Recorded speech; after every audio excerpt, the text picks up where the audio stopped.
Right.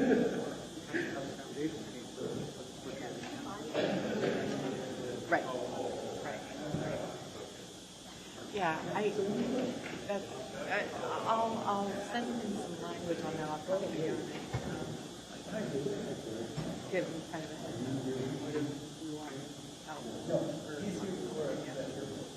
Because he said his presentation is short. And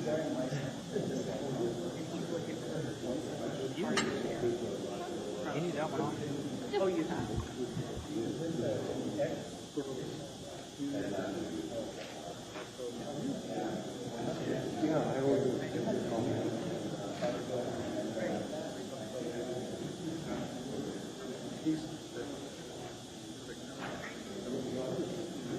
What's that? Oh.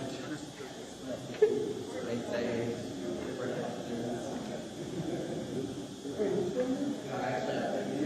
Funny that you say that because I actually was doing a training of this budget at the same time doing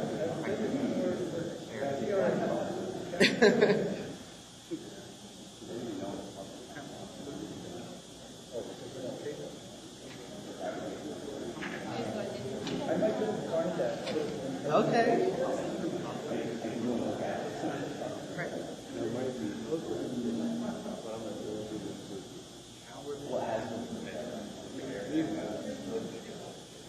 It's sort of good.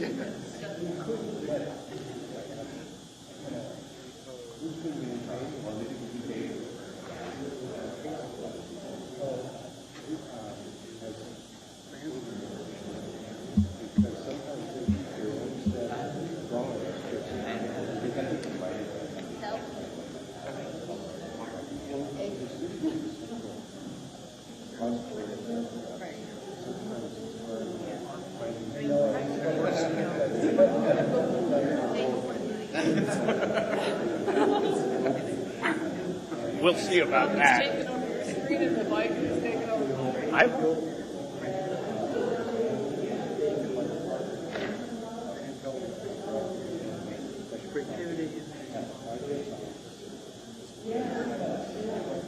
Well, we did the best we can. But I mean, from now on, I'll bring yours, but I got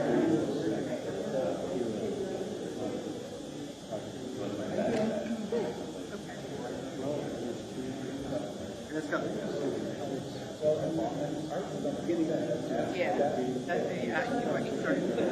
I thought it was a trick question. I was like, trick question. Yeah.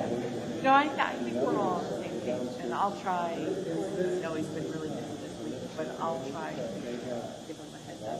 Send him an email confirming that we're on the 14th. But I'll try to get him focused.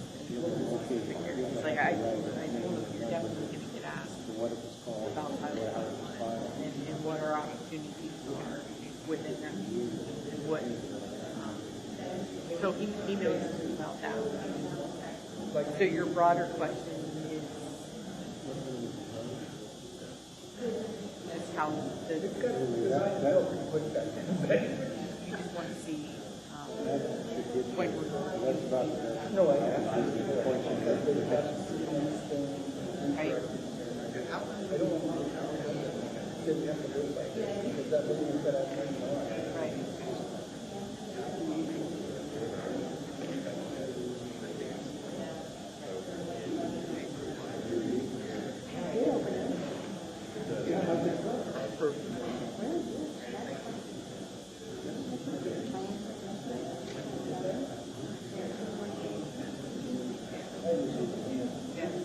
Okay.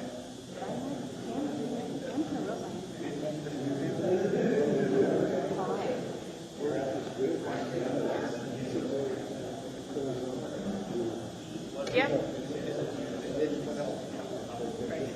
Right. That's a good idea. Okay, good. Yeah, I just want to kind of Yeah. hear how well Yeah, no, I appreciate that. Yeah, I appreciate that. You can always send me an email too. It's no problem. Okay. But yeah, that's a good idea. We'll get there. Sure.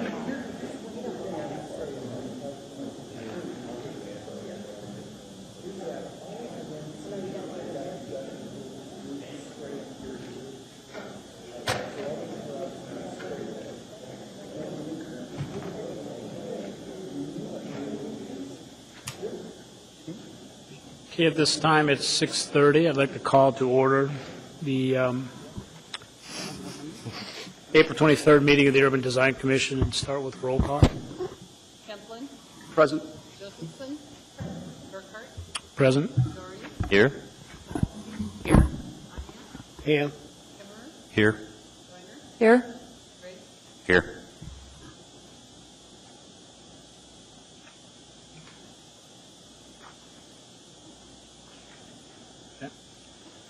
Next, we have minutes of March 26, 2008, and entertain a motion for approval.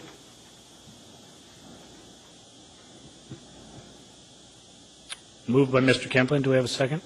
Second by Mr. Briggs. Any discussion on those minutes? Any objection to that motion passing as presented?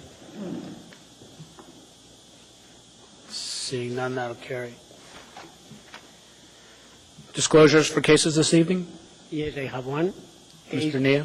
2008-051, Museum Transit Facility. My employer, Cuban Associates, are the architects for that project, even if I have not been involved on it. And I believe that conflict is clear, and we will have Mr. Ania remove himself from consideration on that case. Any other disclosures this evening? Yes. Mr. Kimmerer? Case 2008-008, the landscape architect on the project is my employer, Land Design North. I asked to be recused from participating in that case. Okay, we don't generally do so with consent agenda items. I understand that may be pulled, so I think that is a clear conflict if the case is pulled. Okay. Is that a fair way to do that? Also for case 2008-058, the landscape architect on the project is Land Design North, my employer. I asked to be recused from that project. Oh, sorry, that's 058? Yes. And again, I think that's a clear conflict. And it's also the same situation for 2008-059. So you came all the way down here today to train? I can participate in an 051. Thank you. Again, I think those are clear conflicts, and we will have Mr. Kimmerer recused.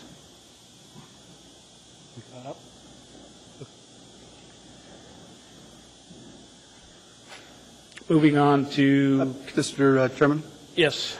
I pushed a little thing, request to speak. So, Yes, which is my call to let folks in the audience know that we're training on this new system here, so I'm bound to forget to look at that about 16 times before we're done. Mr. Kemplin. thank you, Mr. Chairman. Case number 2008-058. I am an active member with the Fairview Community Council, serving on the executive board, and I have had I have participated in conversations regarding how this project is to be developed on a civic level, but there's been no monetary association.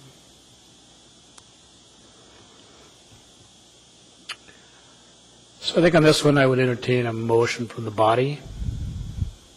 See how the group feels about that, and maybe dive into the more detail of the involvement. Mr. Briggs moved, and Mr. Nia seconded.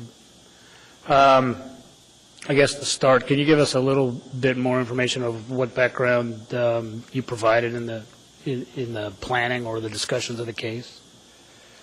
When the consultant was doing public outreach, I, along with other members of the executive board of the Fairview Community Council, met with them to talk about general concepts for improving the road corridor as it in the area that fell within the purview of the Fairview Community Council area.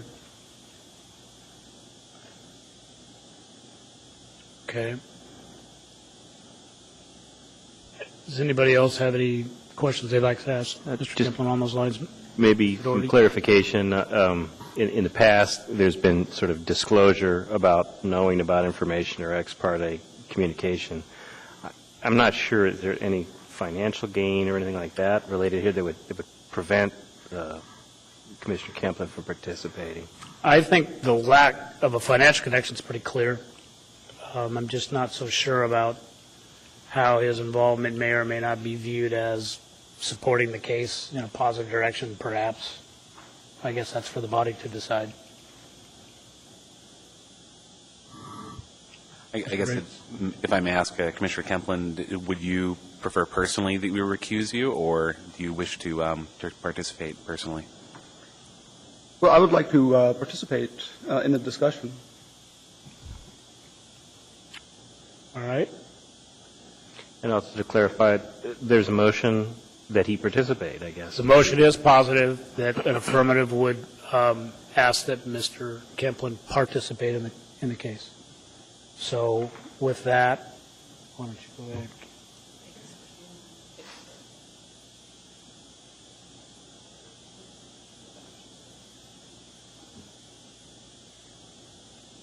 If you will, please vote.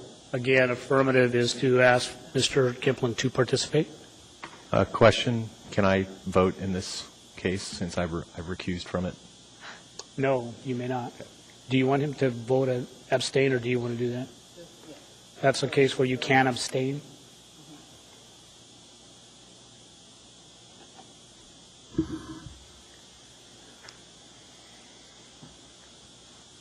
All right, that motion will carry. Mr. Kemplin, you will participate in that case? Thank you, Mr. Chairman. Any other disclosures? And I don't see any speaker names in front of me, so I think I've got them all. All right. Next on consent agenda. Can I start with a motion for approval of the consent agenda?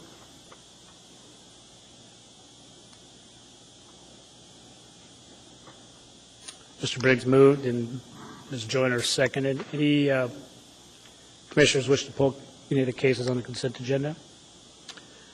Mr. Doherty? I believe the petitioner wants to pull 2008-008, the 100th Avenue case. Yes, that is correct. So we will pull that. Mr. Nia? Okay. No issue there? All right. Any other cases the commissioners would like to pull? All right. Any objections to the balance of the consent agenda passing? Seeing none, that will carry. Which should take us to 008 and Mr. Kimmerer.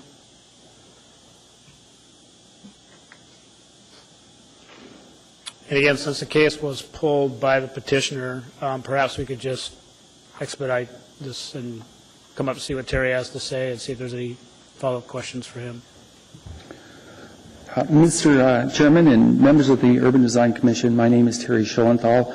I represent the petitioner tonight for the case of 100th Avenue from Arctic to King Street. And the reason for the request is that within the staff compliance with UDC recommendations and staff compliance, I'd like to request that some of the items that are identified there, trying to find page 005 in your packet, items 5, item 6, and item 7 need to be addressed to one degree or another. I'll begin with item 5, which states that consider substituting the Schedule A seed mix in the areas that show the Schedule B seed mix. The Schedule B seed mix that we had in the concept design is a wildflower seed mix, and it's what we wished to use there. When we presented to the Urban Design Commission at concept level, we were encouraged to go ahead with that, possibly considering modification of that, which we did do to at least to a minor degree, ensuring that we had no invasive species and that we were using a wildflower mix that would be suitable for the location. The subsequent part under Part 5 says, complies the landscape architect considered this issue and decided to keep the Schedule A seed mix because it will require limited maintenance. Schedule A seed mix is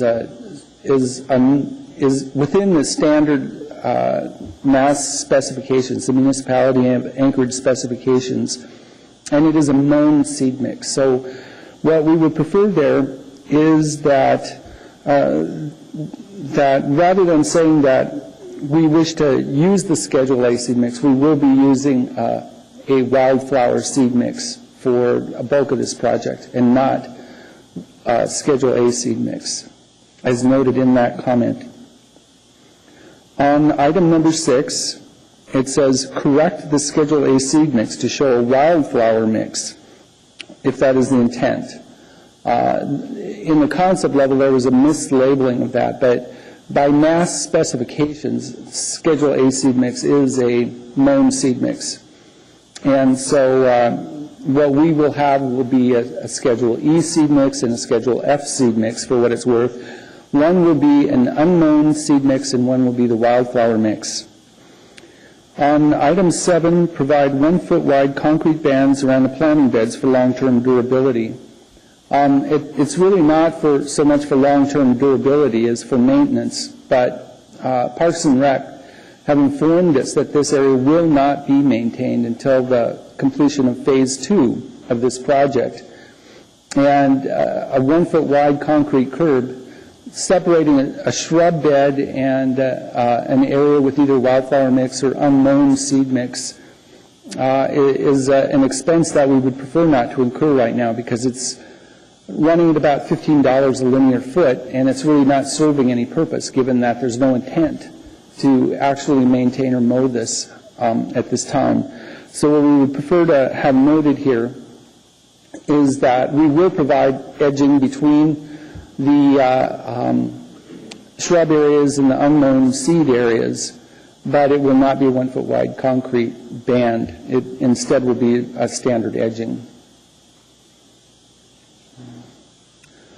On that one there, I guess I'm a little confused, because the does not comply statement does say that, that you have stated these are expensive, unnecessary addition to the landscape plan. They won't be provided. So I don't see the disconnect. Okay, I just, sometimes in the interpretation, when the time comes that we turn the plans in, I would just want to ensure that in fact we're clear on that, and that we do not intend to provide poured-in-place concrete curbs for the separation. Do you have any issue with the last sentence that says concrete bands will be considered for installation in Phase 2? No, there's no issue there at all. All right. Anything else? You have anything else there, Tari? Pardon me? I interrupted you there. You have anything else? Those were the 3 items that I had. So it's a bit of a clarification, but you know how these things can go. Any other questions for the petitioner? Mr. Briggs? For the proposed screen and sculptural element, is there any, for the proposed screen and sculptural element, is there any design concept that goes behind it, just speaks to the design? There was I believe it's in the submittal package. I see the drawing, but I'm just curious what it represents, or what the artistic reasoning behind it is, or... Well, the intent is really just to screen. The point of it is that there's a lot of equipment near that corner.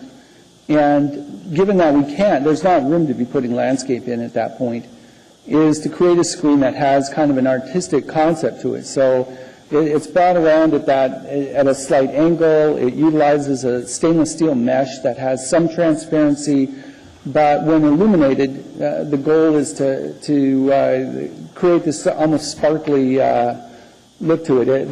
They're stainless steel rods that are woven together into a mesh that are horizontal within the spaces that they're put into. Is there a significant amount of this that it'll actually effectively screen, or is it more just to beautify? No, it will be screened. It's more than 60%. It has greater than 60% opacity. For the length of it on the plans, is there, how many linear feet of this is there? Is there a lot, or? There's quite a bit of it. I mean, it shows on the plan, I think, the layout of that at the corner. It's about 40 feet long, I think, in one dimension, and 15 in the other dimension, or something to that extent. Thank you. Ms. Joyner? Thank you, Mr. Chair. Mr. Schoenthal, on the maintenance, I understand the contract will provide one growing season after it's installed. And when's it going to be installed? Will it be this year late, or will it be next year early? I probably should defer to the project manager. If I had to guess, it would be next year early that it's actually installed.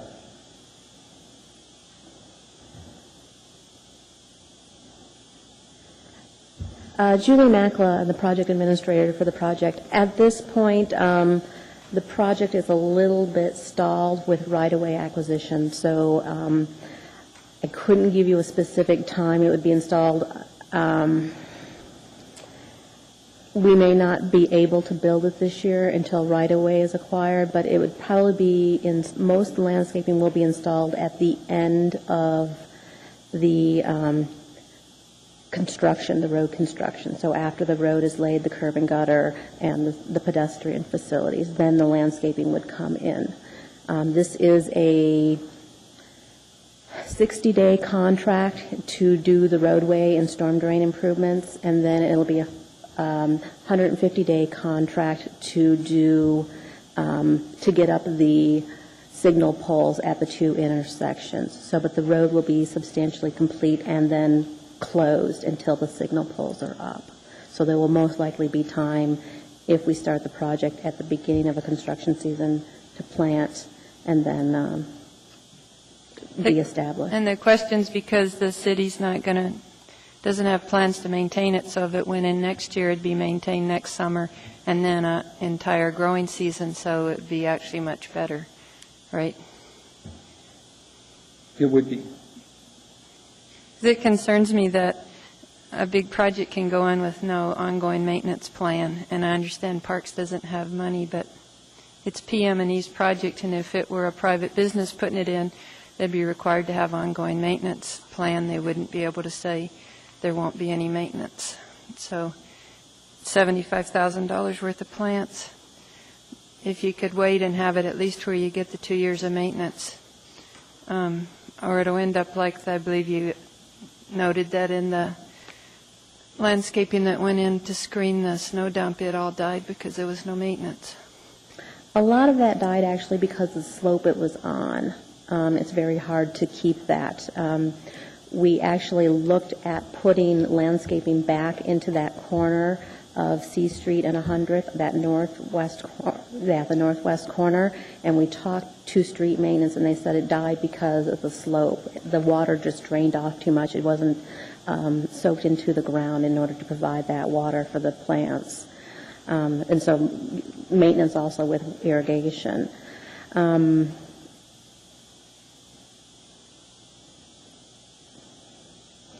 And so, we were doing as best as we could at providing landscaping on the project. At the concept level, I think it's worth noting that everyone has agreed that once Phase 2 is in and there's a considerably greater amount of traffic on this particular piece of roadway, that we would go back and take a look at landscape improvements in the area that we're completing right now. And that remains on the table. I mean, and that we'll certainly consider that. The thing is that right now, there isn't a lot of visibility to it. There won't be until after the Target store's in place, until after the connector happens from King Street going through to Minnesota. Mm-hmm. And at that point in time, there'll be quite a bit of traffic on that roadway, and there'll be a much greater pressure to have that be perhaps more attractive and better maintained. And Phase 2 is actually being proposed between Minnesota and C Street.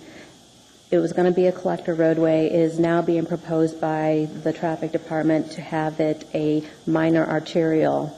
It is anticipated that the properties, the large continuous lots south of the extension, which are owned by Siri, the 70-acre Muni Parkland, which has been up once before the voters for a trade, and then Wally Martin's property, it is proposed that those properties in some way, shape, or form be developed commercial, business, or residential. And so there will be a high volume of traffic, most likely. And at that point, the roadway will receive more attention, and therefore Parks and Rec will likely give more attention to the roadway and to the maintenance of the landscaping. And so at that point, we would most likely come back onto Phase 1 and upgrade the landscaping. Anything else? All right, thank you very much. Entertain a motion for approval.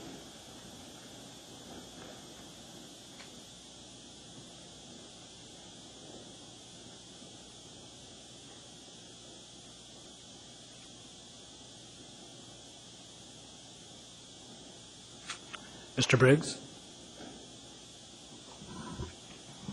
Move to accept UDC case number 2008-008 as meeting the requirements of UDC final landscape plan review with staff recommendations. As modified by the petitioner? Yes. And I'm not certain on the exact wording for that because there's some confusion as to how the statement of complies on this interacts with the wording of the previous comments.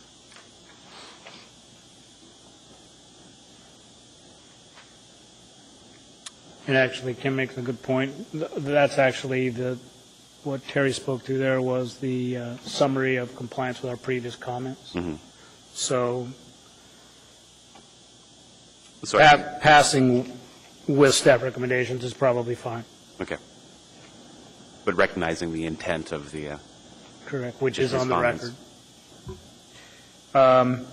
Mr. Doherty, that second still all right? All right, would you speak to that motion, please, Mr. Briggs? Thank you.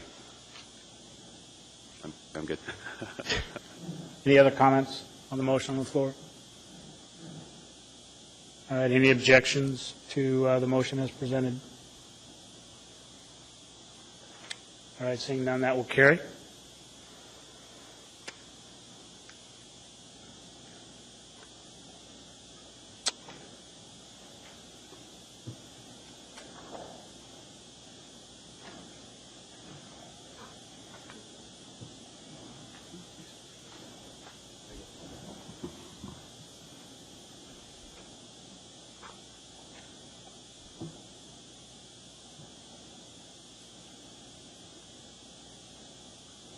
Where's the next case on there?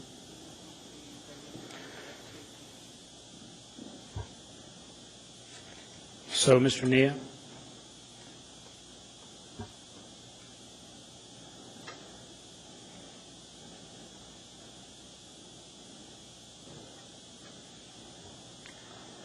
Next case is case 2008-051, landscape plan approval for a public facility, Anchorage Museum Transit Transfer Facility. And we'll start with staff report. Thank you, Mr. Chair. The project creates a depot to serve as a transit transfer facility at the Anchorage Museum. The facility will provide accommodation for approximately 40 people and will include benches, a bike rack, trash receptacles, and an information display kiosk employing the most recent transit communication technology. The structure itself is a 9 by 72-foot pavilion with a steel and glass roof. The design goals, well, there's several design goals for the project, which included that the design should complement the museum, it should be safe, it should shelter from the elements, and encourage an art connection to the museum, accommodate technology, and also budget constraints. Additional goals included an ultra-modern design to complement the museum expansion, ability to function unstaffed, and accommodate 800 passengers per day. A major goal of the project is to not only incorporate transit needs, excuse me, but also integrate the station with the new museum expansion and landscape design. Specific elements such as the bike racks, benches, and trash receptacles are meant to match the same items selected for the museum. The surface area beneath and surrounding the transit structure will have a snow melt system that will keep the pavement ice-free for non-slip wading and boarding, and will extend to the museum entrance on 6th Avenue. There are 2 birch trees that will be added to the design at the southwest side of the structure, and there will most likely be some sort of ground cover beneath those birch trees.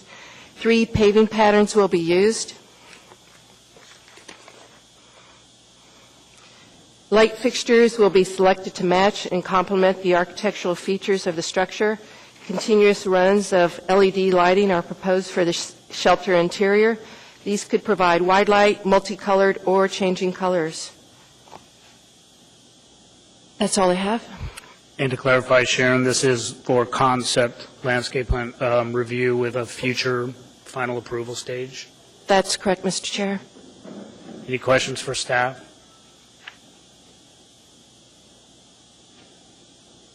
Mr. Kemplin? Thank you, Mr. Chairman. Chairman, as this was put together, have you seen anything in terms of how these, these vertical elements of this structure would be able to withstand, and the lights, the LED lights that they're proposing will withstand graffiti or abuse by the general public? To the Chair, Mr. Kemplin, in terms of graffiti, I think they're just very thin lines. But in terms of vandalism, I think that question would be best addressed to the project architect. Okay, thank you. Any other questions for staff? All right, can we have the petitioner come forward, please? And again, not being on a public hearing portion of the agenda, you don't necessarily have to do a presentation if you don't want. We can just see what questions the group may have. Okay. Thank you, Mr. Chair and members of the commission. We plan to use Elmo for the presentation. I understand Elmo's out of the house. We do have a couple boards here. I'd like to. Chip, Kim, just remind me, I need your name for our public record. Chip Bannister, principal at Cuman Associates. With me is Lise Huggins with Earthscape, our landscape architect. And I did want to give you just a brief history of the project and touch on a couple items. Essentially, we were retained last year to design this facility by the municipality of Anchorage. Our goal was to provide a durable and timeless design that is vandal resistant, that had minimal labor hours required for the cleaning and the maintenance of it. Last summer, we held two charrettes with the Department of Transit, Museum Committee, the general public, established the goals, parameters, and priorities for the project. At that time, we developed three different designs. Of those three concepts, this one was chosen, which is, we call it the rhythmic windscreen design. But it was a unanimous decision by Transit and Museum Building Committee. It is a pavilion design with a glass roof that's tilted. There's, for drainage, there are horizontal and vertical steel elements placed closely together for the structure. They're pretty stout steel elements as far as vandal resistance. They're spaced 2 inches apart to provide a visual to where you can see through them visually, yet still serve as a wind diverter. It's a technique that's been used by Transit on other facilities in the past. The front screen elements are tilted at a 45-degree angle towards approaching buses to allow a better visual connection between bus drivers and people waiting for the bus. In addition, the inside is going to be a different color so that as you're moving past the facility, you'll see the changing pattern of the color, give kind of a more dynamic flow to it. It will have heated sidewalks throughout that do connect all the way up to the front door of the museum and go out all the way out to the corner of 6th Avenue and C Street. The design does have a very minimalist appearance. The purpose was to complement the museum but not compete with the museum. As if you can see in some of the shapes here, this is meant to play off the frit pattern that's currently used on the museum glazing, to call that to mind. It's a very simple plan, open, purpose being to allow easy maintenance and access through and out. Its intent is to, open feel of it will allow for safety from a visual aspect, looking through it, and also circulating throughout it. There are no hidden areas. The back wall that serves to separate the landscaping of the museum with the facility itself, yet still allow you to see through it visually. As far as there will be an ADA area assigned for wheelchairs at the beginning of the facility. The actual facility itself is aligned with bus patterns. It'll serve 3 buses. It'll allow for 3 buses pulling into the curb, and it's sited towards closer to the museum to accommodate the queuing pattern for the bus ride. As far as where we are in the project, we're currently at the end of the schematic design. It's been on hold since this time. We're not going to pick it up again until in August. The plan is to have the project design completed by the end of the year, and this is to coordinate with the landscaping work being done on the museum in 2009. Ladies? Mr. Kemplin, does that sufficiently answer your question with regard to vandalism and graffiti, or do you have more you'd like to hear about? Well, it does answer that question. I do have another question. Go ahead.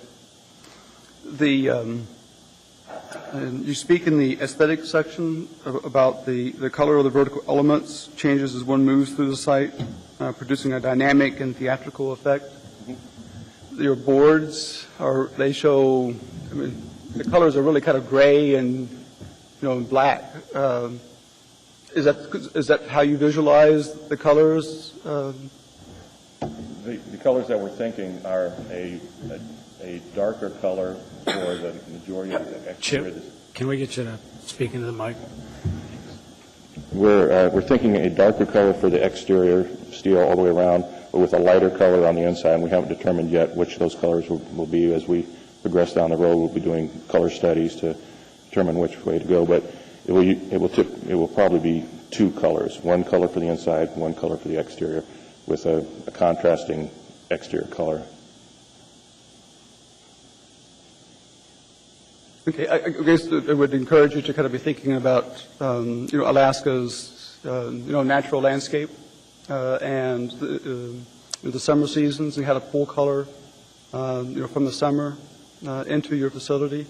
If you're still thinking about color selection. Yes, this is only at the schematic stage, so we'll certainly be exploring color as we continue. That'd be great. Thanks. Any other questions for petitioner? Well, we're waiting to see their 3. That's fine. I'll get to you in just a second. 3 department recommendations, pretty straightforward. No objections to those? None. Okay. Ms. Josephson, go ahead. What is the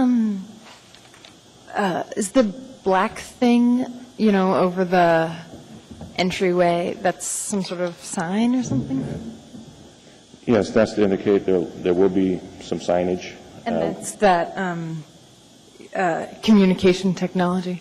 Okay. Yes, correct. The transit is looking into signage that will announce where the buses are, and how long before they'll be there, that sort of thing, and that's intended for that location.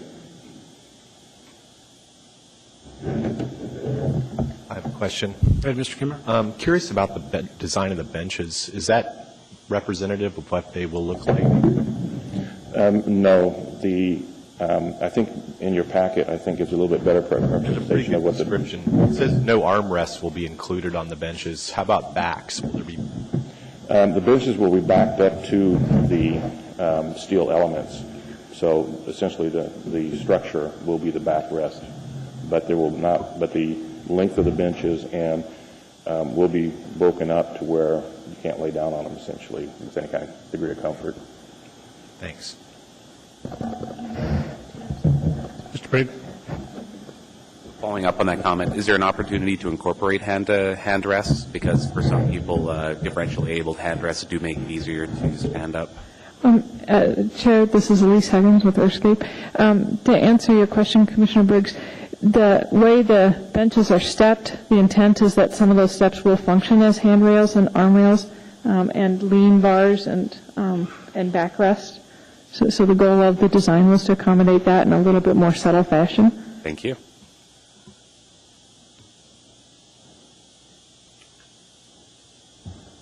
Any other questions?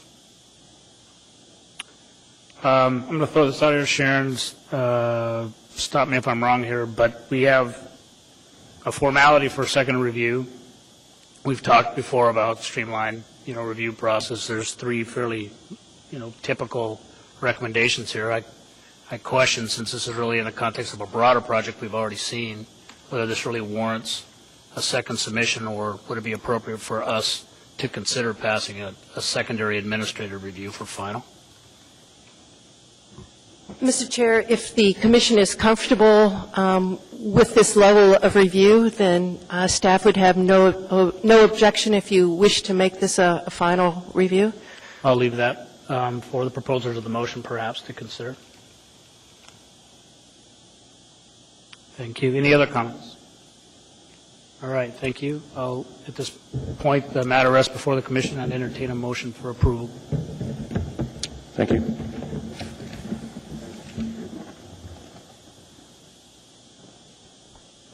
Mr. Briggs. Move to approve UDC case number 2008-051 as meeting the requirements of UDC preliminary landscape plan approval with staff recommendations as stated, with having final landscape plan review be staff rather than coming back to UDC. Ms. Kowalski, that's okay for a second? Yes, that's okay. Would you speak to that motion, please, Mr. Briggs? It looks good, and it seems like it will fit in quite well with the museum and the adjacent landscape. And per Chair Burkhart's comments, it appears to be fairly straightforward, and it fits in with an aesthetic that has already been set by previous projects. So I think that it's more than fine that it go to staff for final review, in my opinion, anyways. Any other comments? Mr. Doherty. Yeah, I guess I'm a little concerned about streamlining this, given the the high-profile nature of the entire site. But if I understand correctly, we're commenting on the landscape design, and we've got 2 birch trees. Correct. So I guess I would support the motion as stated. And just to follow up my thoughts on that as well, while I can appreciate that our group might be interested in further refinements of color, benches, so forth, I would think that, given the history of the previous project and what we've seen on this to date, if staff felt that there was a huge departure, I think they would probably make that call at that time and bring it before the commission formally. Any other comments? Any objections to that motion as presented? Seeing none, that'll carry.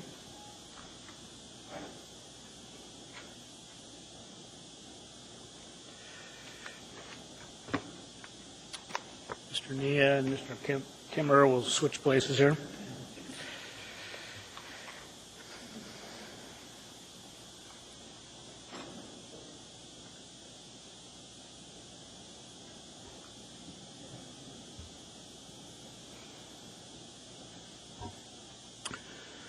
Next case, 2008-058, landscape plan review for public roadway on 9th Avenue, L Street to Latouche. And we'll start with staff report. The project goal is to rehabilitate 9th Avenue through the downtown area and the Fairview neighborhood between L Street and Latouche Street.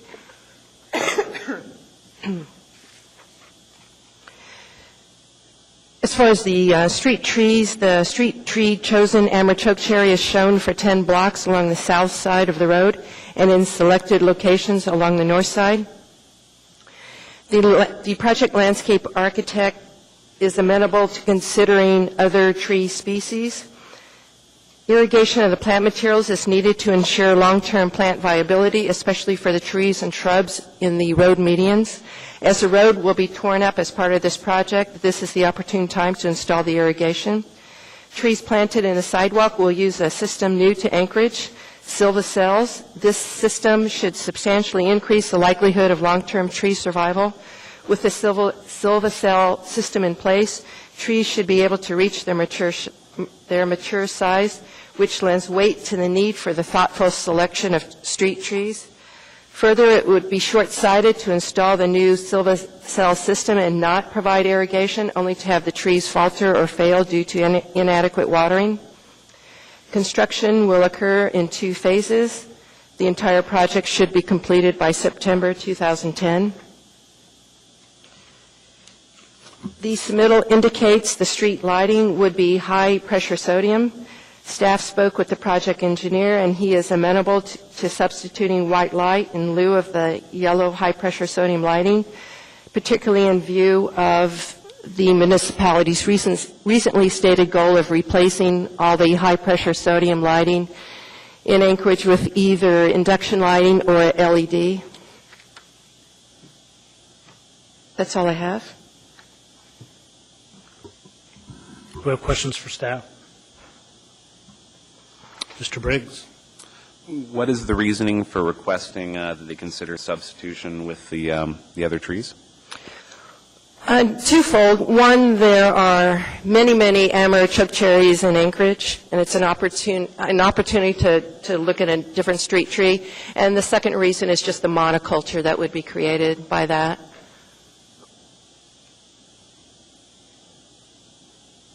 Anything else, Mr. Briggs? Mr. Kemplin. Yes, Sharon, is this a preliminary or a final approval here? Through the chair, Mr. Kemplin, this is a preliminary review. And was there a public participation discussion in the packet presented by the petitioner? I would have to check the packet because I see. The public process has included coordination of the Fairview, Downtown, and South Addition community councils. Okay, and the petitioner is here to speak to us? Yes, they are. Thank you. Ms. Josephson. Yes, thank you. Where's the Delaney Park master plan, or what's in it? And it's a draft at this point, and at this point, he's just indicating, the SMIL is indicating that they have coordinated with that draft master plan for the park.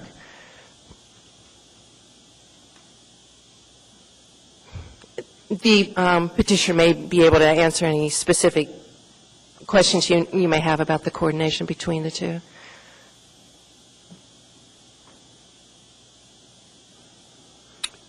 Sharon, I guess I have one on your recommendation for irrigation shall be provided for all plant materials. That's not one that I typically see in all your recommendations. Can you address that a little bit? Yes, particularly, it's not so much was I thinking about it for the eastern part of the project that's in Fairview, but the portion of the project that's on the west end that has much more landscaping. It's important, especially where they're putting in the Silva cells system. It's quite an expensive system. And so it speaks to the need for irrigation in this location. The other part of this is that Delaney Park is scheduled to receive irrigation for their lawn area, so to keep it viable given the number of people that play on that. And the reason it's, in the condition it's in is largely because it hasn't been irrigated. So the Parks Department has that on their radar screen to eventually have that irrigated. So this is just right along with that plan. Thank you. Any other comments for staff or questions for staff, I should say? All right. Can we have the petitioner come forward, please?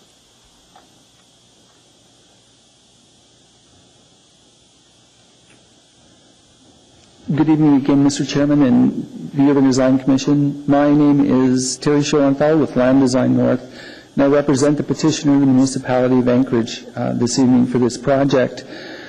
Also with me from USKH is the project engineer and the city project administrators here as well, who can answer some of the questions that may come up with regard to scheduling or public involvement, some of the other things. Hearing some of the questions that have come up, I will kind of quickly perhaps hit some of the high points on it. I apologize for not having boards. I kind of counted on your overhead tonight, and I did bring along a set of plans. As with all projects, like these road projects, the project proceeds forward even though it has been submitted to the Urban Design Commission. So with the 60 days, the plans are a little further along than what you see in your submittal at this point, but they're fundamentally, the concept is the same, and that's what we're presenting tonight, really is the concept of this design. The design begins at L Street and extends almost as far as Carlick Street, so it's a pretty extensive piece of road work. It's also quite complicated. As was mentioned, it's been presented through 3 community councils. There have been 2 open houses for the project. It's been presented to the Parks and Rec Commission to deal with park strip issues, and there's more than a little controversy associated with the project. On the south side of 9th Avenue, part of the problem is the right-of-way itself is quite narrow, and we're trying to get a lot into that to serve both pedestrians and vehicular traffic. On the south side, the edge of the right-of-way is actually just about at the top back of the curb, and coordinated with the master plan, as was mentioned, and working with the local community and Parks and Rec Commission, the sidewalk, there's a separated sidewalk from that roadway, or a separated pathway, that is actually located within the park strip itself and not within the public right-of-way.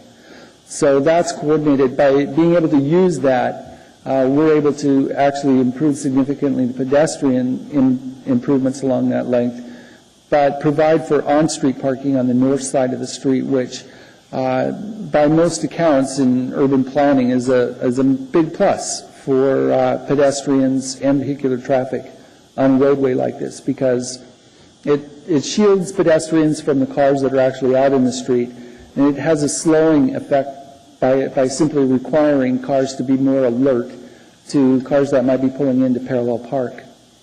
On the north side of the street, we have wide sidewalks through pretty much the length of it, and incorporated into those sidewalks are, as was also mentioned, the Silvacell system for tree plantings. In the years that I've watched the plantings or looked at the plantings in sidewalks downtown, I think that watering is a key issue, but I think more than watering is salt. And I think we've actually tested a number of those plant pits and found that the salt was just phenomenal, the concentrations in those. And one of the possibilities, it's been mentioned that we should be looking to include irrigation, and I think one of the things that could be done would be, rather than having tree grates on the surface, actually having a precast concrete lid or some kind of a concrete lid that allowed much less water to enter from the top, that would bring salt contaminants down to the roots because of the fact that it could be irrigated from below. And the Silvacells still would allow the air to get to the roots, which is a key factor as well. So I think there's an opportunity to kind of refine the way that we look at doing planting in the sidewalks in the downtown with this project. I would concur. I think the irrigation is important. It is an expensive component. For a long linear project like this, you can probably go 2 blocks or so before you have to have another tap to be able to access water for the project. In other words, you have to tap the main about every couple blocks, maybe every 3 blocks, I don't know, before water pressure losses start to have an impact. So that's one of the things that obviously we're in the concept design stage right now that we've got to explore and engineer a little bit more as we go along. But we'll clearly be taking a look at incorporating irrigation into this project. There are a couple of interesting elements within the project. There's a lot of decorative elements associated with the walkways and a pretty extensive landscaping that includes median landscaping with trees and shrubs. There's also a gateway feature for the Fairview community. And this particular feature is It corresponds to the feature that's at the other end of the Fairview community, basically, the entrance from Merrill Field, which happens to have the big anchor that's in the median that's there now.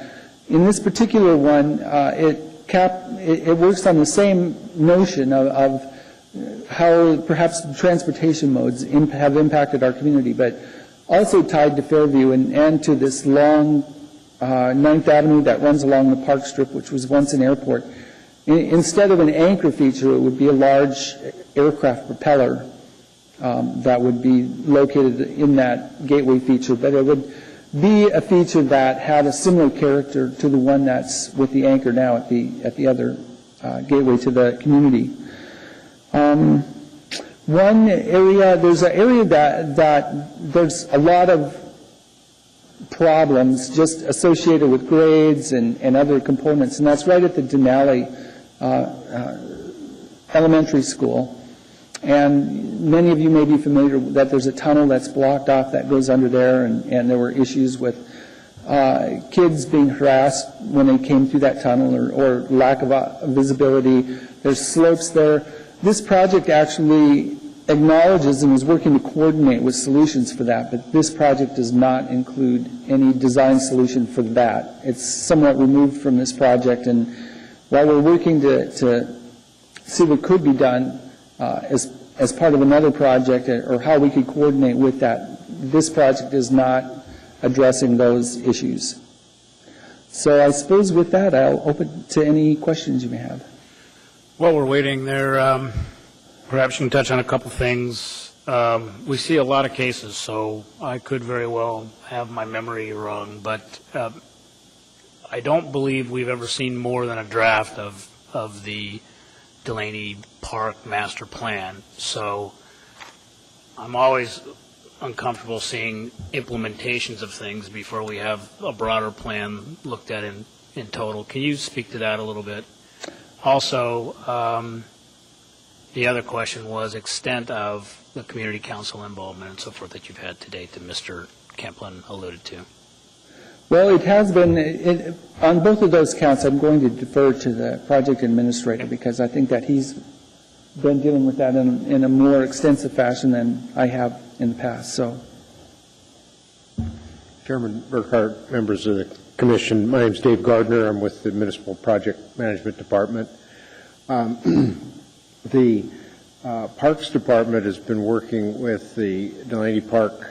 I think they have a citizen advisory group to develop a draft master plan, and this has been a year or more in the works. And I think the key concept that came forward from that process that we've keyed into is the fact that we've been able to, according to their concept, utilize the parkland for this pathway. It's considered to be not just a transportation corridor, but by moving it into Delaney Park, it becomes a part of what they would like to see is a setback promenade type pathway along that edge of Delaney Park. It allows it to be set back, I think it's 12 feet, and with a landscape buffer, and it allows the road, actually, the curb is then moved to the outside of the right-of-way, and that gives about 5 more feet. That allows some of the amenities that the planning department wants to see through their downtown plan. The parking on the north side that Terry referenced, the wider sidewalks, and the other amenities. As far as the community council participation, Steve Carey, who wasn't able to be here tonight, has gone to all those councils at least once, I think in many cases twice, to present the plan and get feedback. And it was not for approval, it was for information, and generally the response he got from all those councils was positive and supportive. And I might add, too, the Fairview Community Council was particularly instrumental in pushing some of the pedestrian amenities and pedestrian connection eastward as far as Latouche Street, almost to Medford, into the Fairview neighborhood to pick up the foot traffic and encourage an alternative to the driving commute into town and make that Fairview residential redeveloping area more attractive and viable. I guess what I was hoping to maybe nail down that I didn't hear, I don't personally take exception with any of the elements or details that I'm seeing here, nor would I necessarily question that a community council would take issue with them either. But it's hard for me personally to take a look at a landscape solution or a street side amenity solution as part of a major park redeveloping master plan and gauge what I think of it when I have no idea where the plan is necessarily going. It seems cart before the horse. It's not the first time I've said that. And I guess I just would like somebody, maybe staff can fill me in on the status of the overall park, Denali Park master plan effort, and whether it might be appropriate to have that more tightly connected on a final review of this project. I mean, for example, the last time we heard about the draft master plan was talking about pedestrian connections at the very tunnel that was in the process of being closed off at that moment.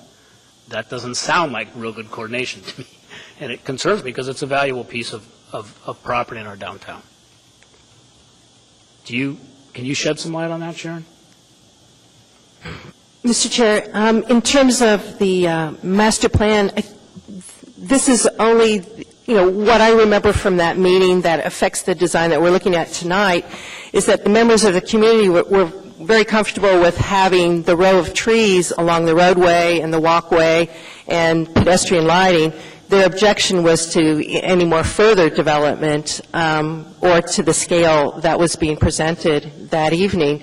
But in terms of where it is at this point, I think Mr. Gardner knows more about that than I do.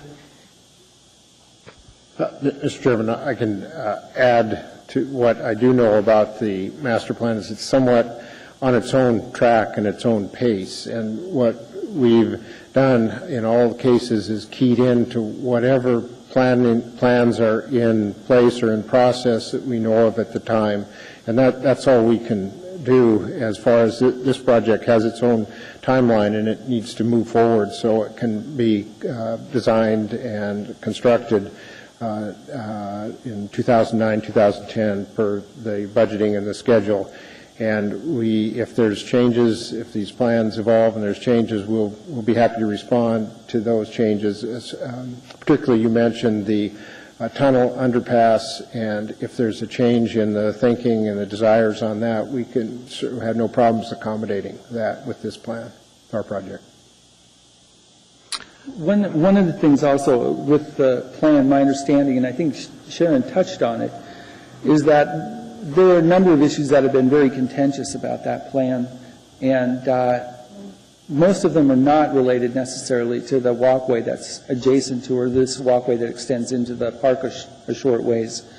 There are just a number of other issues that I would say are giving that plan its own process and its own time frame.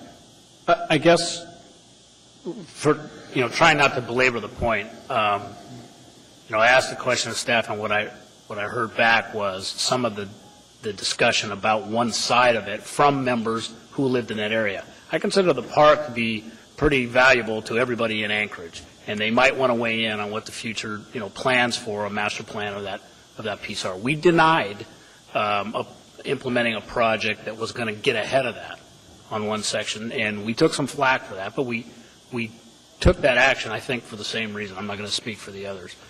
You're defining a roadway. I think it's a very nice roadway, but defining a roadway is a pretty significant part of an overall master plan of that section of ground, and it just seems to me that while you might have a timeline for this project, that I can understand and respect that, it's the cart before the horse, and I wish it was the other way around.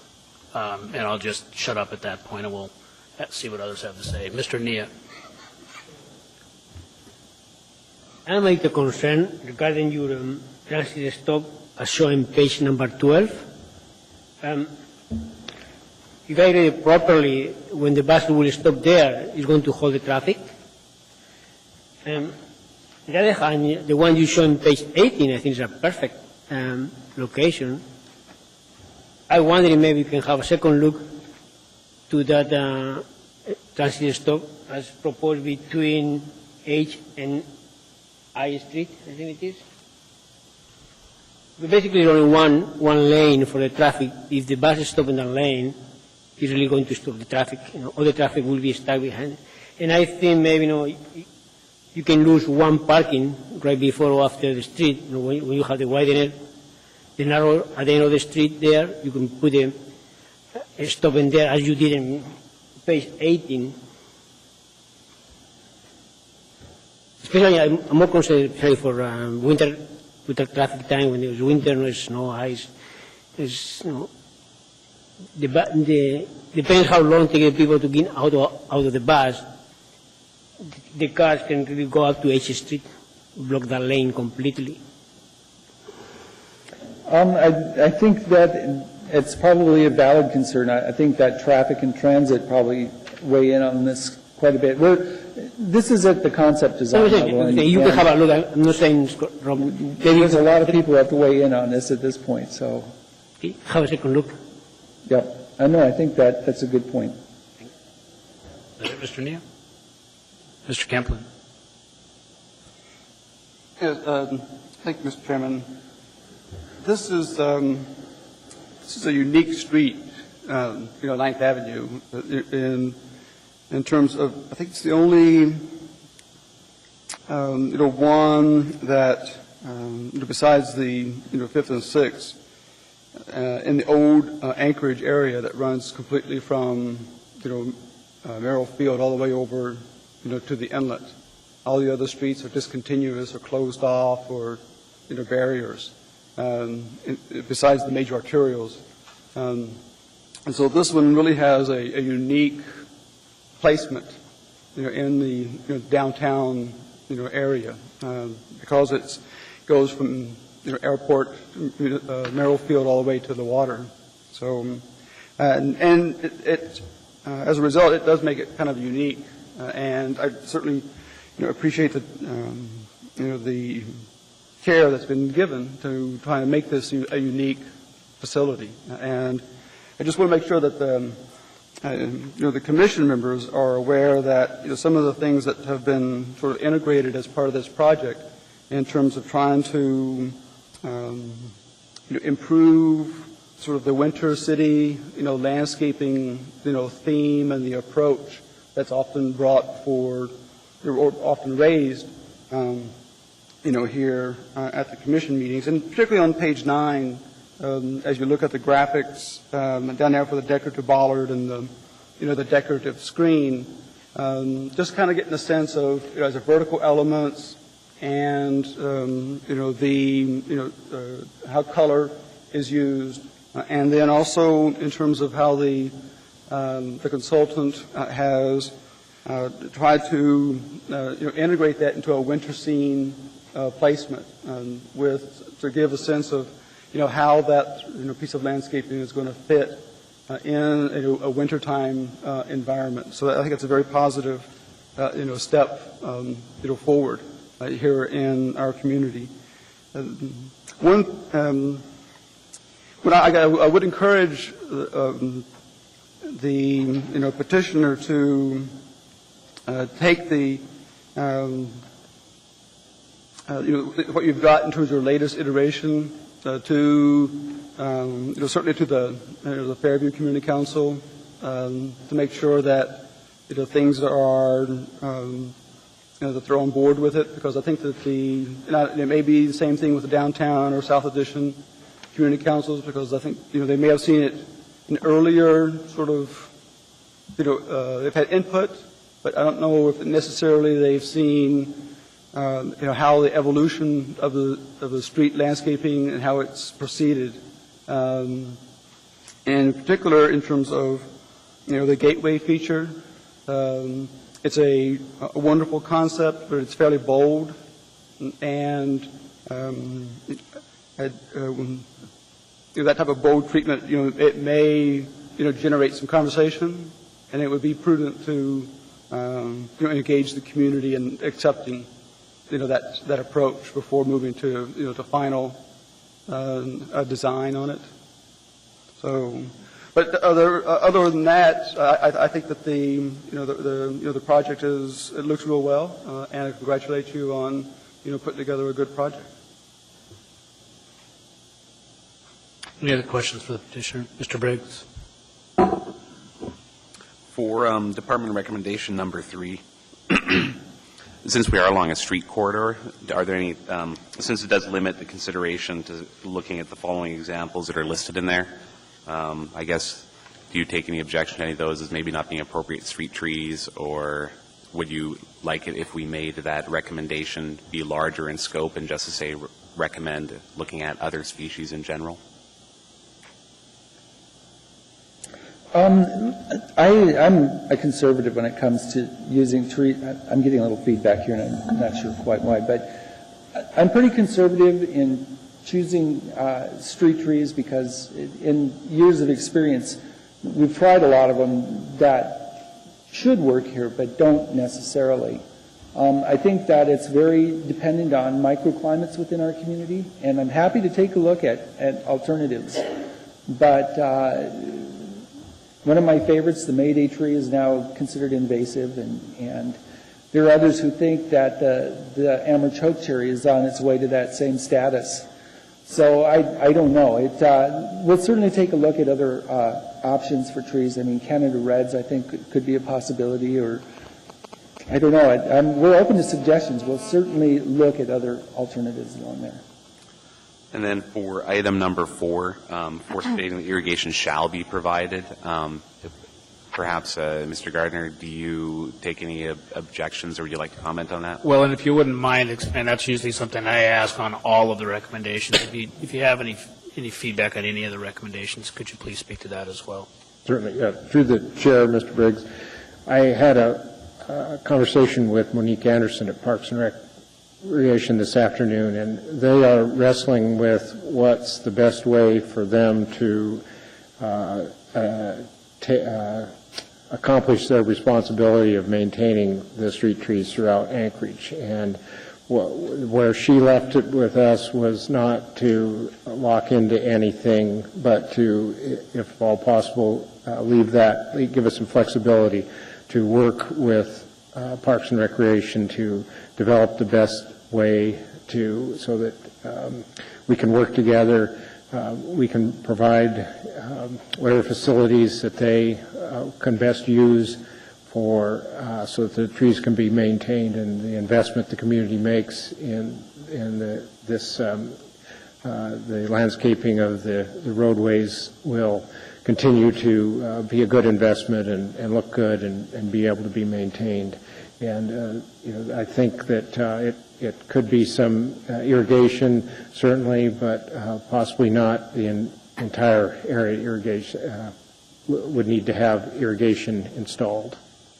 In light of the expense of putting in irrigation systems, and as Mr. Schoenthal referred to the taps and the meters that are required, I know each year there's quite an expense for going out and pulling the meters and blowing out everything. So there's a yearly maintenance cost associated with the irrigation for streets. This is just an opinion question, or I'm not quite certain what the answer would be, but from a cost point of view for Parks and Recreation or for roads for the municipality, might there be a point where it makes sense to go to a longer maintenance period for the contractor and get them established in the 2 to 3 year range, perhaps, and pay for that rather than going with an irrigation system, or would that have a beneficial effect? I think that can and is being done. I think it's beyond the 2 years, especially along streets where there's, as Terry said, heavy salt and other issues like that. The discussion with Monique was about trying to get a mill levy passed that would give them more funding for maintenance, either water trucks or to be able to maintain these irrigation systems. So what I'd hope you would approve is for us to work with Parks and Recreation to see that the trees are able to be maintained, and that may or may not be a total, complete irrigation system throughout the project. And speaking to salt, other than businesses putting down snow melt, which are, salt analogs, what would other sources of salt be along the roadways? Well, there's basically in the downtown area, it's property owners and the downtown partnership both use salt in large quantities, and in some areas it's a lot more intense than others, but as long as it's next to a private property, particularly if that property is a business, they're likely to be putting salt in. And then last question. For the decorative screen that is shown, is that just a concept, or is that intended to be a pretty final approximation? Everything you see right now is a concept. Okay. It looks more final than perhaps it should. I guess my only question would be, it looks very similar to the iconic fence that exists in Fairbanks along the Chena River, with the silhouette and the panel below that. So I guess my question would, I would consider something that's not Fairbanks. Ms. Joyner. Thank you, Mr. Chair. I have a few questions. On the some of the medians are the stamped concrete. Is that the pink squares that we've always used, or are there other choices? No, there are other choices. There's actually stone stamped concrete that's being used in some locations now. That looks quite nice, I think. It's not finalized at this point what that material is. Just thought was interesting the first few times, but now it's everywhere and it's not as interesting anymore.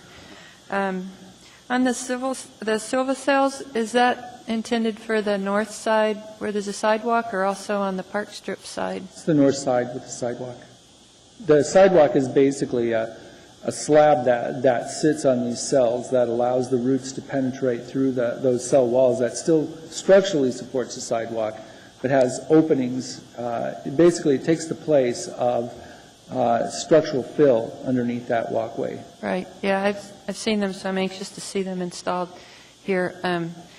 On the park strip side, there's a lot of space for roots where the park strip is, so I assume that they wouldn't be needed there.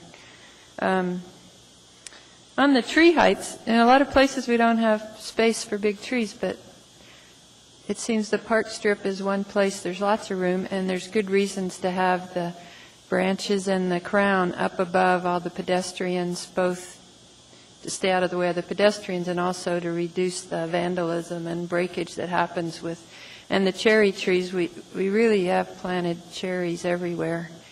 And they grow fast. They're really high maintenance because they take so much pruning, and they don't live very long. So I'd encourage you, birch or anything that's on the list or other things, to something that we have a canopy tree that's out of the way, that has room to grow and is something different and something that'll live longer and have actually less maintenance. I think there's plenty that we know will do well. I think I had another one.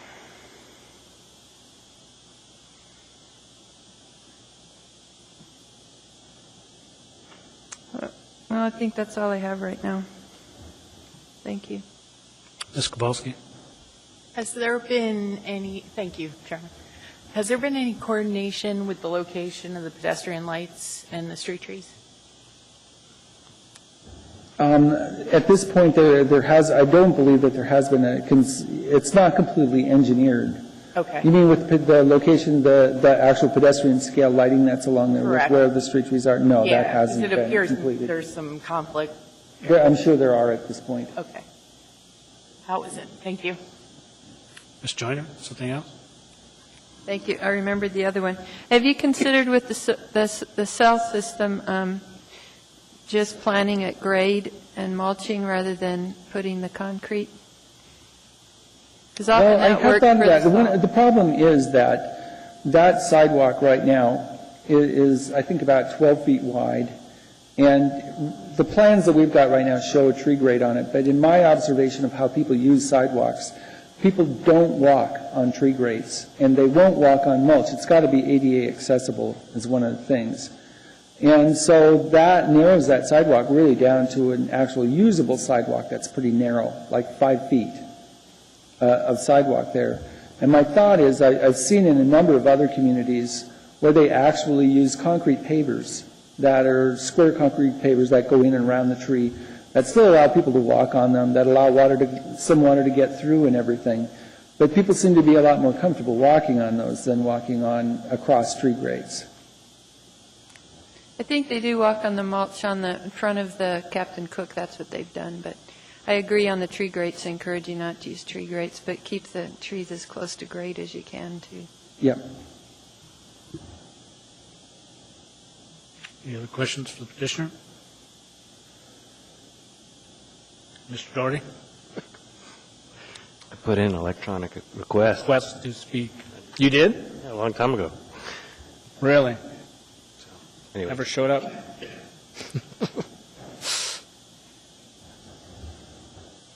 It appears as though I requested to speak on my attachment. Well, go ahead and address that too then. Okay. I just had a couple of points, questions. We've got 10 blocks of these sort of regimented trees that were running along the park strip. I don't know as much about trees as the other commission members, but it seems like this is a slam dunk opportunity to do something special with maple or something that you don't see somewhere else, because you're going to have, 10 blocks of a repetitive pattern. If they've got purple leaves or something like that, it could be something really special and really memorable for this district. Because on the south side, you're straight as an arrow and you're spaced at a very regular spacing. You might as well do something really cool with that opportunity. I didn't see anything in the design information about the street lighting. I see pedestrian lights along that sort of galleria space on the park strip, but I don't see any indication of how you intend to light the actual roadway, luminaires or whatnot. Have you put any thought into that? I would like to defer to Kelly, the project engineer, if I could, on that particular question. Hi, I'm Kelly Peterson from USKH, the design engineer. The street lighting, at this point, we were saying high-pressure sodium, which is not preferred. And if we do go with the white lighting, it's going to decrease the spacing that we have in our plans right now. And the road is being illuminated from the north side, and the poles are going to be on the back of the sidewalk because we have a main storm drain trunk line running right underneath our curb on the north side. We wanted to put them at the back of the curb to sort of give people a comfort level of having the road light poles protecting them, but that's not really an option without relocating the storm drain trunk. So at this point... So they're not shown on the landscape plans, right? We have illumination plans that are... Okay. I just would think carefully about them, because I think that we're sort of setting this up as almost like a special boulevard. And I think that the lighting design is going to be an important part of it, both the design of the lighting, the character of the lighting, and then what the light pole looks like. And then one of my pet peeves is just the number of posts, masts, parking meters, whatnot, that occupy that pedestrian space, and try as best you can to keep that from being a hindrance. I was curious about the design of the north side parking. I understand the presentation about creating that vehicular, that sort of passive vehicle separation between the traffic that's zipping by and the new pedestrian spaces, but I don't know. It seems like we had an earlier presentation on 9th Avenue or something like that where it was actually suggested that there'd be like diagonal parking or something like that. I just question, some of these blocks we've carved out a bunch of different curved bulbs and we have 2 parking spaces. It just seems like a lot of elaborate displacement of the trees and the landscaping or whatnot for 2 parking spaces. And either by grouping them together or maybe considering something like diagonal parking, you can get a little more for all of the effort that you're going to. But I mean, there's several blocks, and I won't call them out. But I mean, you have two spaces, 2, and then a gap, and then 2 more spaces. But you've got enough curb displaced for 4 vehicles just to provide parking for 2. It just seems like kind of an opportunity. I was curious, I wanted to use this opportunity to maybe piggyback onto what Commissioner Burkhart was saying about the park strip. You know, I'm kind of protective of the park strip too, and it seems like part of the success of this project has been to maybe annex the property of the park strip by creating this planting area and then putting the sidewalk on the park strip property instead of in the public right-of-way. You're getting more for your roadway, but you are maybe diminishing the park a little bit. And I think there might be people that might be concerned about that. I like what you've done by putting that planted barrier out there by the traffic. And I'm wondering why you didn't do that between B and C on the south side. You continue the rhythm of the trees, but you move the sidewalk outboard. I think that's where the locomotive and the tennis courts, and there was some mention in the narrative about relocating the berms and things like that. I was just curious what the physical constraints were that kept you from continuing that sort of buffered landscape zone with the landscape more to the sidewalk on the south side of that buffered zone in that area. Could you maybe explain that a little bit to me? Yeah.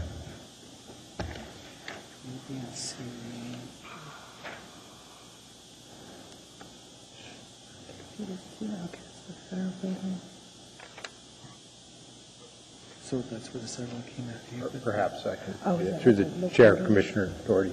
That B to C is the highly developed block that has the tennis courts and the locomotive, and I think that there's been quite an investment already put in that area. It seems to work pretty well for what it is, and I know that was looked at, and there was no way to exactly work it out if you didn't move the tennis courts, which was really impractical. Whatever you did would be up against a chain link fence, and so there's some established berm there that protects that tennis area that's currently well-liked, well-used, and a viable space. And so I think the decision was made to pretty much honor the status quo through that block. Well, the narrative said that the berm would be removed because of the design, and that's why I couldn't quite reconcile what I see on paper and this narrative. Because I like the idea of continuing that sort of boulevard as long as I really think that makes sense. We clean up trash along that roadway, and it's really unpleasant to be on the sidewalk next to traffic that's sometimes going 40, 50 miles an hour. So the longer you can carry that corridor in that protected state, I think that would really be a nice public amenity if you could at all swing it. But I would, with that suggestion, I would like to go back to our consultants and take another look at that. That's a good suggestion and a valid concern. Two other areas that I wanted to bring attention to. Again, really want to commend the design team on what they've done in taking this property and doing as much as they can with it.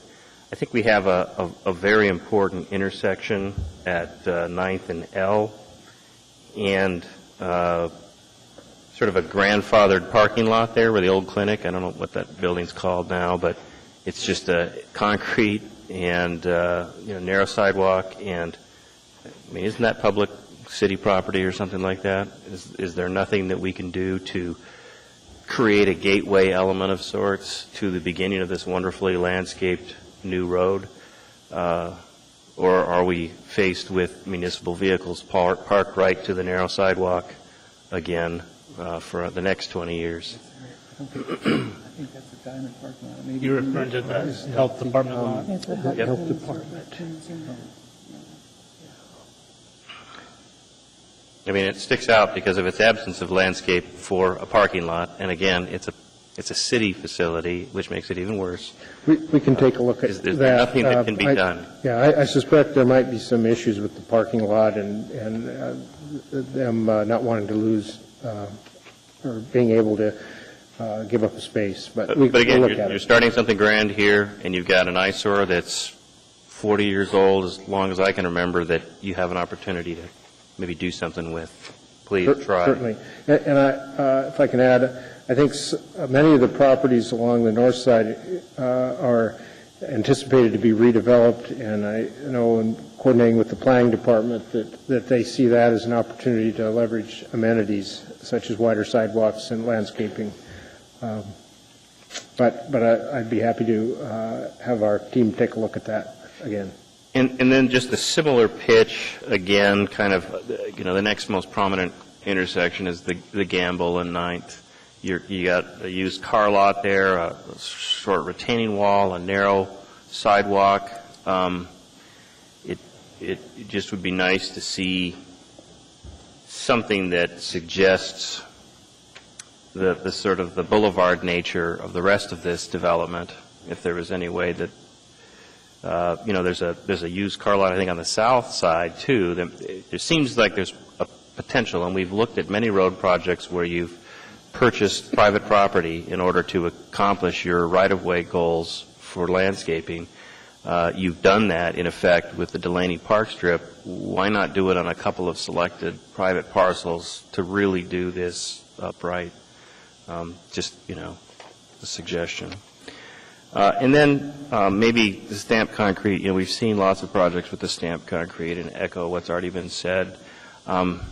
Maybe look at a harder aggregate. Maybe looking at dyeing the concrete all the way through rather than just staining it, because it seems like after 4 or 5 years of studded tires going after it, there's no more pattern and there's no more color, and it's just a concrete band. If there was a way that you could really shore up the spec so that we would get that amenity for years and years in a permanent fashion, that would be much appreciated as well. Actually, the municipality has gone to the full-depth cake mix on those colored walkways. I think the first year or two of the traffic calming projects that were done through the traffic department used just the surface texture, and it was not 5 years, but just a year or two, and it was spalling and broken up, and then they've gone to the extra expense in the last 2 years, and now this will be the third year. Those projects are going with the full-depth cake mix, and I think it's becoming pretty widely accepted that that's the only way to go to keep a good-looking project, and our team tends to do that in this project. And I know we're getting kind of ahead of ourselves on a schematic proposal, but the reason that we're seeing you so you have the greatest opportunity to incorporate it into your final submittal.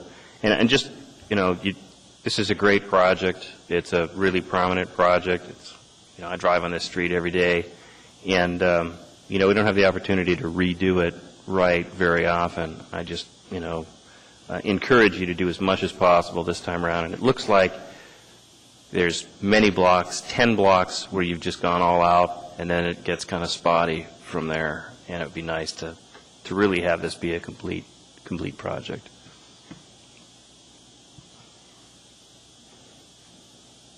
Ms. Josephson. Hi, thanks. 2 quick questions. First is, are there plans in the future to match the westernmost block to on 9th to all of this? Like a L to M, isn't right? It's L to M, I think. Yeah, that it's not in this project, but it's still a park strip. Chair, Ms. Josephson, currently the current project ends at L, and to my knowledge, there's nothing else in the program to continue.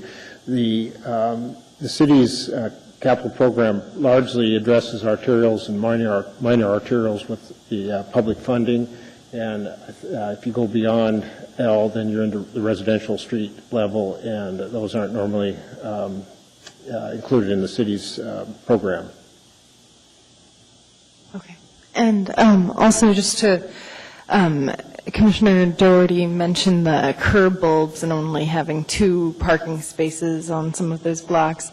And I have kind of an abstract question maybe, but do the curb bulbs, do we know for sure that they really work in slowing traffic? Because That's their point, right? And I haven't... They're not so much to slow traffic as they are to actually narrow the distance that a pedestrian has to walk across the street.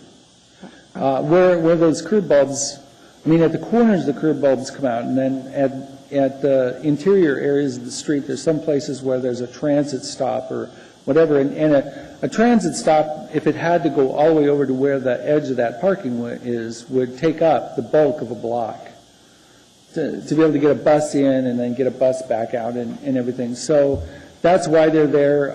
The mayor's office has weighed in pretty heavily with the desire to see parking at that side of the street, and part of that is just coordinating with the downtown plan that was completed now about 2 years ago, which has a stated goal of getting on-street parking. And the problem with 9th Avenue, that it doesn't fit exactly with many of the other downtown blocks, is that there are curb cuts, there are a variety of other things that start to impact the ability to have that undisturbed line of on-street parking that we see on other downtown blocks. Thank you. Anything else for petitioners? Ms. Joyner. Just one more on the screens, which I think work real well most places, but I can think of several places they weren't coordinated very well with utility boxes and light poles, and then you can't get the snow equipment, and so you end up, people have to walk in the street, and there's also places where I think they interfere in sight lines, so maybe just being careful that those coordinate with all the things that don't show up yet, so that that's not a problem. One of the things that we've started doing on projects is a lot more, and I think that it really helps that, is to, once we have a design that starts to gel pretty well, is to really go out and carefully, I mean, spend literally an afternoon walking the whole distance of that to see what, physically see on site, because a lot of times it's difficult on a plan view to sit there and go through and identify those types of issues. But when the engineer and the landscape architect and everybody goes out and just carefully goes through the entire corridor, I think that it can make a huge difference. And we've been successful with that in the past. Anything else? All right, thank you very much. This time I'd entertain a motion for approval.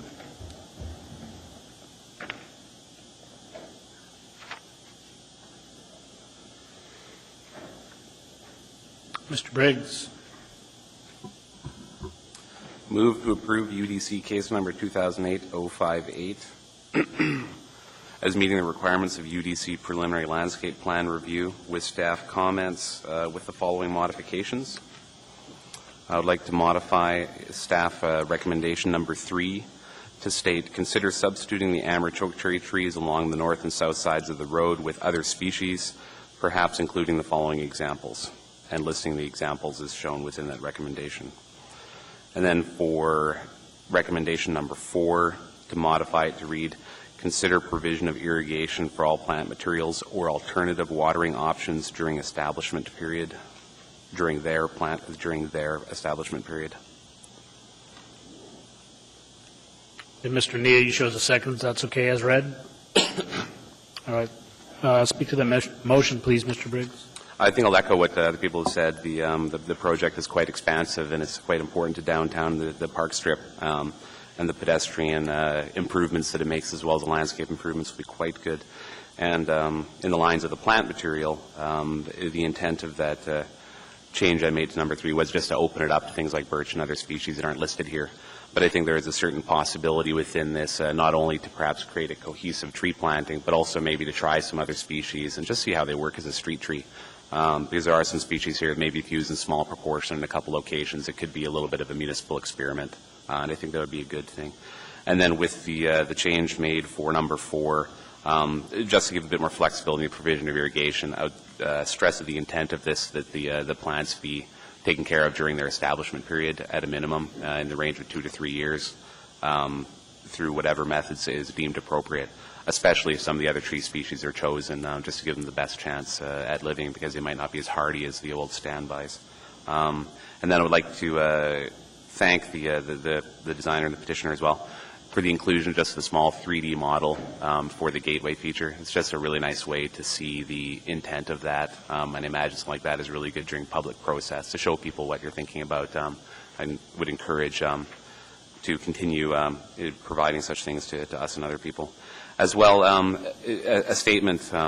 I know recently the municipality has been looking into alternative lighting sources for some of the traffic lighting. They're looking at induction lighting, LED sources, and they actually have some of those lighting installed in town. I think some of the LEDs on 76, and I'm not certain where the induction is, whether appropriate or not, but maybe just to look into something like that for this project, being quite an extensive street renovation, whether for just pedestrian lighting or for the overhead lighting. It might be good to talk to the people in the mayor's office that have been working with that. I think it's Nancy Clanton has been the lighting consultant for that, and then one of the interns over there, Michael Barber, has been working on it because it might be an opportunity to tie into that and do something a bit even more cutting edge than metal halide, which is good, better than high pressure sodium, but maybe not for lighting businesses as you stated. So I'll stop there and say thank you very much. Ms. Joyner. I just wanted to echo what some of the others have said about this being really complex, but really an important project to the city. And we have a lot of big projects going on now, and I think this has the potential to be the one that's maybe enjoyed by more people than a lot of the others, the convention center or the museum, because it is so well used by a bigger range of the public, I think, and for a lot of occasions. And so I hope they'll continue just to knock themselves out and make it really spectacular and something that we'll be proud of for the next 100 years. The others? Mr. Doherty? And, I just wanted to, I suppose my comments are in the record. I just wanted to put in maybe a more forceful nudge towards looking at a more pedestrian-friendly design at Gamble and at L Street. And I wonder if I want to actually put that in as a recommendation, as a friendly amendment. No? All right. Feel free to forward it as an amendment if you'd like. Well, I'm looking for the nod. Okay, he brushed me off, but he nodded. So yes, I would like to add that. That is acceptable to you, Mr. Briggs, as a friendly amendment. And for clarification, that as stated as a consideration, then you would like that made? Yeah, I mean, I don't want to demand it, but I do want to make it more than just a comment. I want it to be examined as, what other potential is there at those two intersections. You've done a great job on a lot of those intermediate intersections, and probably our two most important ones are sort of the result of what you have to deal with, kind of. Do you have specific wording for what I said was to enhance them from a pedestrian amenity standpoint, and I'll just leave it at that. I think you understand my comments, and I just wanted to amp it up a little bit so that it comes back at you for final. And Mr. Neal, you have no problem with that friendly amendment? No. Okay. Any other comments? I guess I just, where to start here? I made my case for master plans earlier, but I guess I just want the record to continue to show my frustration in that respect. Unfortunately, it's not directed at the work you've done on this particular case. I like what you've done, and I think it's going to be a great improvement for our downtown. And I'm not a planner, so perhaps I get this way out of context in a way, but I could see where a master plan of our park strip could even come up with a solution that would block traffic off of 9th Avenue altogether. And we haven't had the benefit of talking about that and really ironing that out, and we're implementing a project. And it's hardly the first time we've done it. There's been mention about, well, we don't extend past a certain street. What if the master plan wanted you to? And that's not talked about. There's been talk about, recent downtown plan and concurrence with that. Yet we just recently started dealing with what to do with the Central Business District core again with respect to Title 21. And we're implementing a bunch of stuff downtown. And I know it's difficult when funding arrives when it does and project schedules need to be what it does. I live that as much as any petitioner that would ever come before us. But I was also here when the town was built without some sideboards, as Mr. Doherty likes to say, and a lot of not so great things happened in those years. And for lack of any other comment to make, I guess, if we don't want to take seriously the notion of deliberate master plan of a segment of our community, then we shouldn't do it. Because what feels like is happening to me is what will happen to the Park Strip will be the sum total reaction of the things that have gotten started. And maybe that's okay, but if that's okay, we shouldn't be trying to do a master plan. We should be trying to do the best job with the pieces that we can. And with that, I'll say I'm supporting your motion because I like what you're doing, but I am very frustrated at the process we continue to see and how the big picture is held together. Any other comments? Any objections to the motion as presented? Seeing none, that'll carry. Final case of the evening, 2008-059, Ted Stevens Anchorage International Airport landscape plan review, and that is for concept, Sharon? Yes, it is. And we'll start with staff report. DOT intends to connect the north and south terminals of the Ted Stevens Anchorage International Airport. Currently, pedestrian circulation between the two buildings is limited to a shuttle service and an uncovered pedestrian walkway, which is a challenge for the two airport facilities. The connector building will allow pedestrians to walk between the two terminals in an enclosed walkway. There is an abundance of new plantings that will be installed between the connector building and the driveway. The existing landscaping was recently installed. However, trees will be transplanted.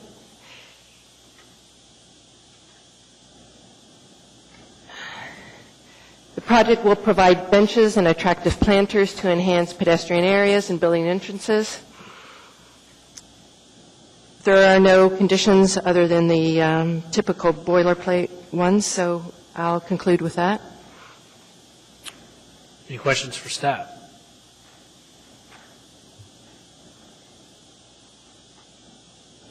I see none. We have the petitioner come forward, please.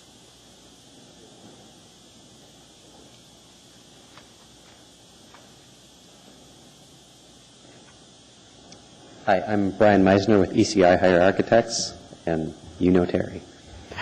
I think it's pretty self-explanatory, so I think probably easiest to just turn it over for questions, if there are any. Questions for the petitioner? Mr. Doherty's first in line. I got it right. Just a general question. Maybe I missed it or something like that, but you're building a new building of so many square feet.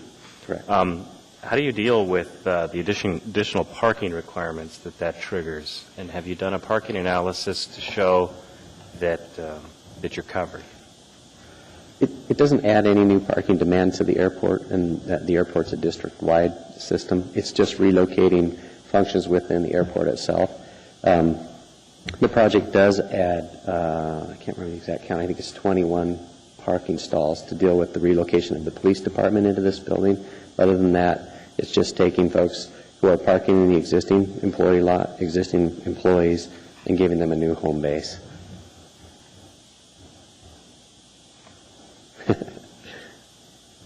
Anything else? Ms. Josephson. Thank you. Yes. The number 5 on the page without a number, existing conditions and site photos. The site photos.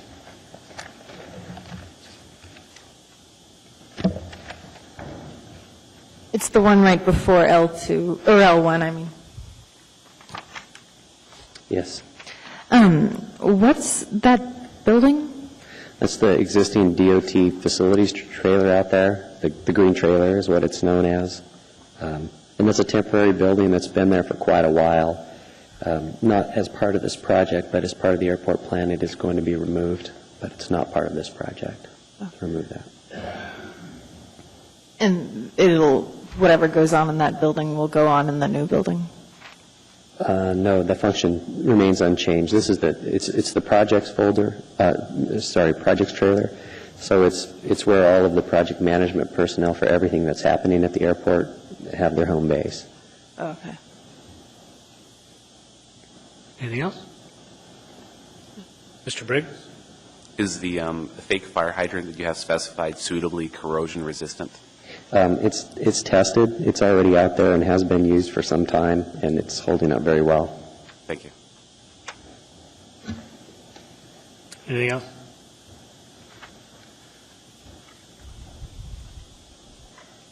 No other questions or comments?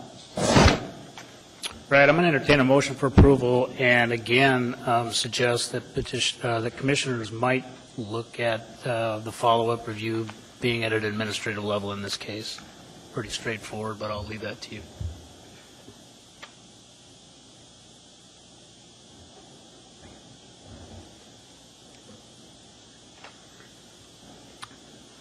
Mr. Briggs is batting 1,000 this evening. Move to accept UDC case number 2008-059 as meeting a preliminary landscape plan review with staff recommendations as noted, and also recommend that for final landscape plan review be a staff review. Ms. Joyner, is that acceptable as amended? All right. Mr. Briggs, speak to the motion, please. Looks good. Thank you. Any other comments? Well, Mr. Chairman, I would like to congratulate the petitioner for moving forward with an enclosed, walkway in this instance. I think that that's a good, Winter City northern design approach to meeting the needs of pedestrians out there at this major transportation hub. Good point. Any other comments? Any objections to the motion as presented? Seeing none, that motion will carry.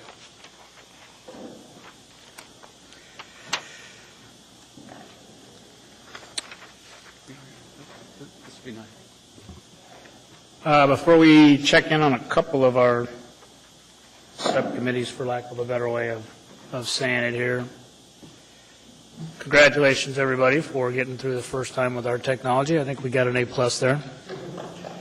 I would offer one suggestion, is that when we finally do get somebody to make a motion, I already have a second, and he hasn't read it yet. So make sure you listen to what he says first before you agree that you might want to second it, which is why I checked with everyone in this case. But, we did them so simultaneously in our practice that I understand why we got there. But I'll acknowledge the person that makes the motion, and then if you're in agreement, then second after you've heard it, and it'll probably clean that part up a little bit. I have nothing specific to a chair report. And I guess what I would like to hear from is anything from Peter on the Sustainable Building Initiative Committee or Mr. Camplin or Jill on any further progress on the, on the Winter Cities issue. So, Mr. Brady, you want to start there? We have slowly been moving through the large political system known as the Municipality of Anchorage. Recently, we've been speaking with the Anchorage School District for involvement within the ordinance. That's been an interesting and a good discussion with them. They do currently meet, or they currently aim to meet some green building standards as set out by, there's another organization that's just for green schools that's similar to USGBC. So we're having discussions like that with them after meeting with permitting and planning as well. So slowly moving forward. Helen or Jill? Yes. Next, I hope you all received my email, but prior to May's meeting, Tom Davis with the Municipality of Anchorage is going to present to us his presentation on Winter City designs. I've asked him to focus in on how it relates to Title 21 per our prior discussion. And Commissioner Kemplin came over and suggested another idea of how the UDC will make decisions based on this criteria. Am I correct in what I'm saying?